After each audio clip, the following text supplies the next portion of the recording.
Video کو like کریں، ہمارے چینل کو سبسکرائب کریں، پاس والی بیل آئیکن کو دبا دیں تاکہ ہماری آنے والی ہر نیو ویڈیو کی نوٹیفیکیشن آپ کو ملتی رہے۔ ایسے باحیا رسول جن کا تلوہ کبھی نہ چاند نے دیکھا نہ آسمان نے دیکھا، اور جب اپنے گھر میں تربیت کی اپنی شہزادی سیدہ فاطمہ کی تو ایسی تربیت کی کہ فاطمہ الزہرا کے دوپٹے کو بھی کبھی چاند و سورج نے نہیں دیکھا۔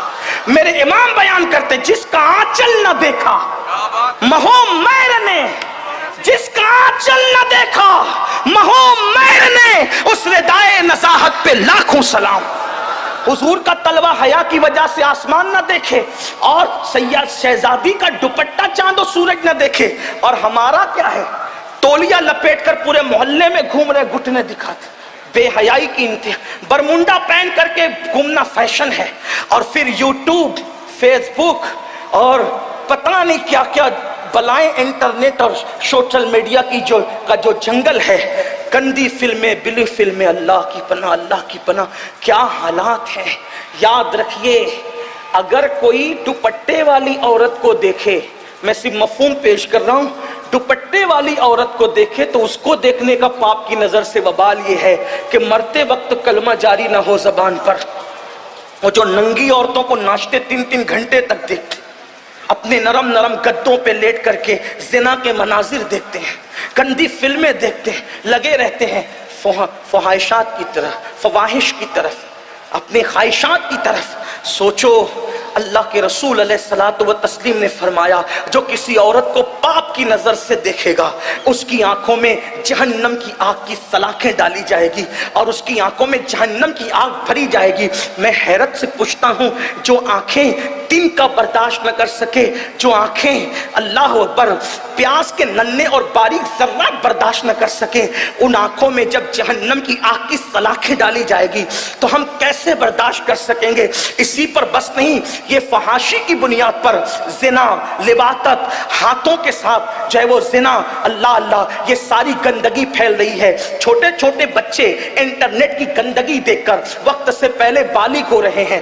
آپ جانتے ہیں اگر مشت زنی کی، اللہ اللہ، ہینڈ پریکٹس کی جو وبا پھیل رہی ہے اور وہ موت کے قریب کر رہی ہے، انسان کو مریض کر رہی ہے، چلتا پھرتا مردہ بنا رہی ہے، اس کی وجہ یہی فواحش ہے، یہ فحاشی ہے۔ بلکہ اللہ اکبر چھوٹے چھوٹے لڑکے شادیاں کے وقت آنے تک کے مرنے کے، خودکشی کرنے کی تک بات کرتے ہیں۔ سن لو اے میری قوم کے جوانوں، اپنے آپ کو تباہ نہ کرو، اپنے آپ کو برباد نہ کرو، خدا کے لیے اپنی جوانی پہ رحم کرو۔ جوانی کا سرمایہ دنیا کی دولت دے کر بھی نصیب نہیں ہو سکتا۔ خدا کے لیے گندگی مت دیکھو، آنکھوں کی حفاظت کرو۔ ایک حدیث پاک سنو، بہت لطف آئے گا۔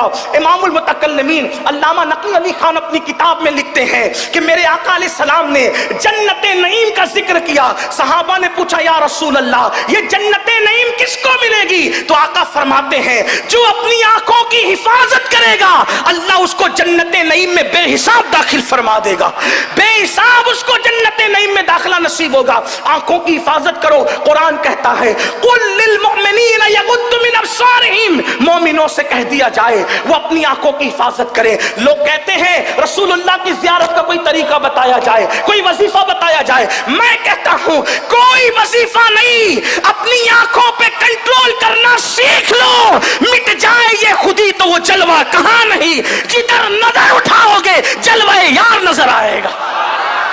اپنی آنکھوں کی حفاظت تو سیکھے مسلمان۔ تو یہ فرمایا قیامت کے دن کچھ لوگوں کے ہاتھ حاملہ ہوں گے اور اللہ پوچھے گا ان کے ہاتھ حاملہ جو ہے اس لیے ہے کہ انہوں نے اپنے ہاتھوں سے اپنے سرمائے کو ضائع کیا تھا۔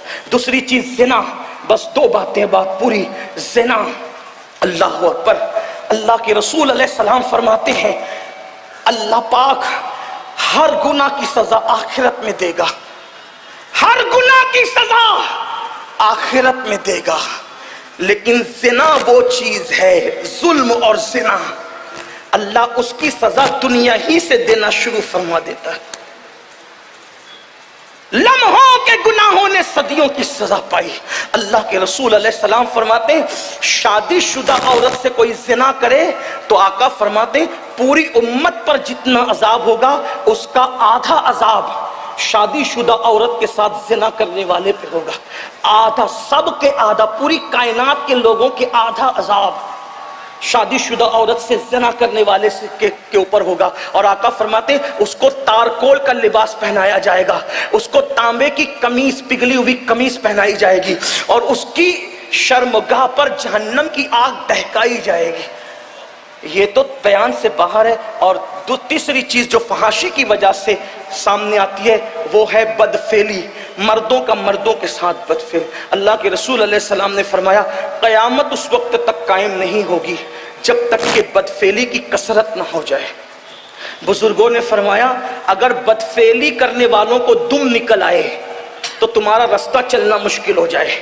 بدفعل وہی نہیں ہے جو آخری اینڈ تک پہنچتے ہیں، دیکھنے والے بھی بدفعلی میں شامل ہے، مصافحہ گندی نیت سے کرنے والے بھی شامل ہے، گلے ملنے والے بھی گندی نیت سے، جو شہوت کے ساتھ گندی نیت سے ایک دوسرے سے ملتے ہیں، بلکہ اب تو بائک پر 4-4 5-5 ایسے چپک کر کے بیٹھتے ہیں کہ الامان والحفیظ، اس کا کوئی تفسیرہ نہیں۔ بزرگ بھی ہے، بچے بھی ہے، خواتین بھی سن رہی ہوگی، لیکن بس اتنا کہتا ہوں ایک حدیث سن لو دل کے کانوں سے۔ کل دوستی کی جاتی تھی ایک دوسرے کے سپورٹ کے لیے، کل دوستی کی جاتی تھی محبت کے لیے، آج خوبصورت لڑکوں سے دوستی کی جا رہی ہے۔ بلکہ قیامت کی نشانیوں میں سے ایک نشانی یہ ہے، میرے آقا فرماتے ہیں کہ لڑکوں پر ایسی غیرت کی جائے گی جیسے منگیتر سے غیرت کی جاتی ہے، منگیتر کے معاملے میں غیرت کی جاتی ہے۔ تو آج دوستیاں خوبصورت لڑکوں سے ہو رہی ہے تاکہ نظر کو، کچھ لوگ جو بہت زیادہ تقوی کا لبادہ اوڑے ہوئے وہ نظر سے اپنی تسکین کرتے ہیں، کچھ ہاتھ ملا کے کرتے ہیں، کچھ گلے مل کے کرتے ہیں، اور آخری سٹیپ تک جو پہنچتے ہیں وہ تو اللہ کی پناہ،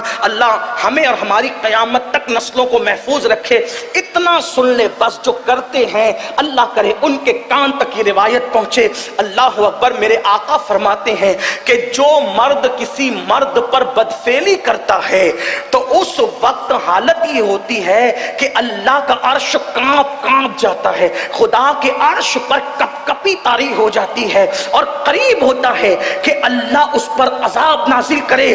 تو فرشتے آسمانوں کا کنارہ پکڑ کر قل ہو اللہ کی تلاوت کرنے لگتے ہیں، اور جب تک کہ وہ تلاوت نہیں ترک کرتے، نہیں چھوڑتے، اس وقت تک جب تک خدا کا غضب ٹھنڈا نہ ہو جائے۔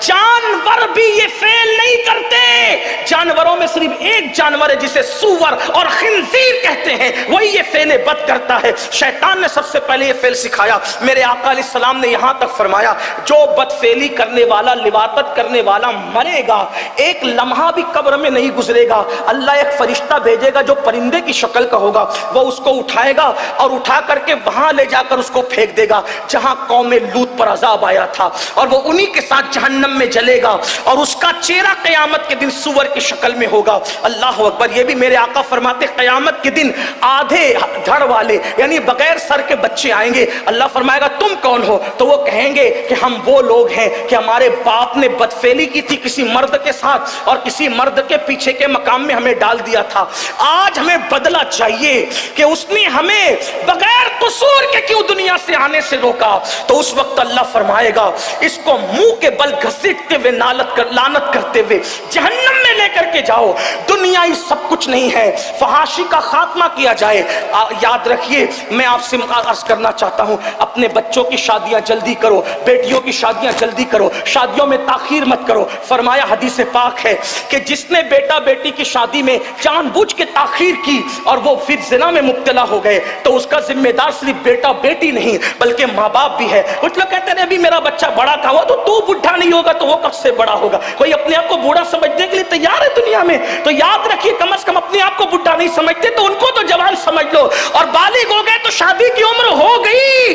یاد رکھیے میرے آقا فرماتے ہیں 3 چیز میں تاخیر نہ کرو، نماز کا وقت ہو جائے تو تاخیر نہ کرو، تدفین کا وقت آ جائے تو تاخیر نہ کرو، جنازہ تیار ہو اور بیٹا بیٹی بالغ ہو جائے تو ان کے نکاح میں تاخیر نہ کرو، نکاح جلدی کرو۔ کچھ کہتے ہیں مولانا کھلائیں گے کیا، کھلائیں گے کیا؟ میں کہتا ہوں اللہ کے رسول نے یہی تو فرمایا جب نکاح کی فضیلت بیان کی، وہ صحابہ نے کہا حضور ہم غریب ہیں رکھیں گے کیا، کھلائیں گے کیا؟ تو آقا فرماتے ہیں نکاح کرو اللہ تمہیں مالا مال فرما دے گا، نکاح کی برکت سے مالا مال ہو جاؤ گے۔ لیکن نکاح اسی وقت کرنا جب کم سے کم بیوی کا نفقہ پورا کر سکتے ہو، ایسا نہ ہو کہ اس کے ساتھ جو ہے کھلواڑ ہو۔ اللہ تعالیٰ توفیق دے۔ میں نے جو ہے وہ کچھ وقت زیادہ لیا اس کے